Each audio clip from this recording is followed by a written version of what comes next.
Bah maintenant, elle va marcher beaucoup moins bien, forcément. Si pour toi aussi cette réplique est légendaire, eh bien abonne-toi. Et oui, c'est déjà l'heure de ton Automoto Express.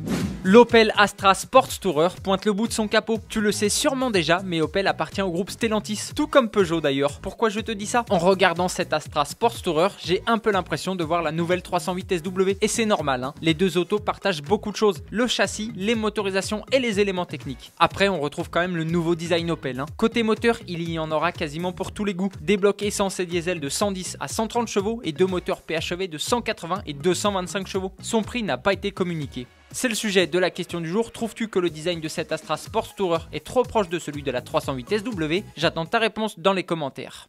Encore un record complètement dingue pour la Vauxhall Wattman. Il y a une dizaine de jours, je t'ai parlé de Vauxhall Motors, un constructeur de motos français créé en 1995, racheté par Venturi et désormais 100% électrique. Vauxhall avait présenté la nouvelle Wattman, une moto taillée pour aller très vite. Tu veux savoir quelle vitesse elle a atteint? Max Biaggi a roulé à 456 km/h, 455,737 pour être précis. Je ne sais pas quel mot utiliser pour décrire cet exploit. Impressionnant me semble insuffisant. Ce record du monde a été homologué après un départ lancé sur une distance de 2 km.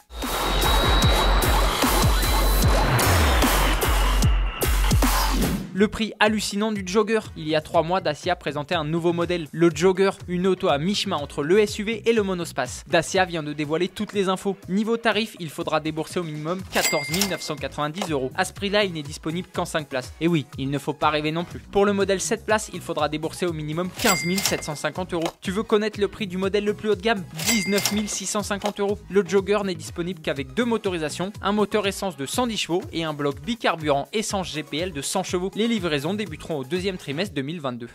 Ce G500 4x4 au carré Brabus se dégourdit les pneus en tout terrain. Il est assez rare de voir un Mercedes G500 4x4 au carré. Il est encore plus rare de voir un Mercedes G500 4x4 au carré by Brabus. Et il est extrêmement rare de voir un Mercedes G500 4x4 by Brabus faire du tout terrain. Après, c'est vrai, ce n'est pas du tout terrain très engagé, hein. Sauf pour le Ford F-150. Il s'est planté en beauté. J'aimerais bien voir ce que donne ce monstre sous stéroïde dans un terrain beaucoup plus hostile.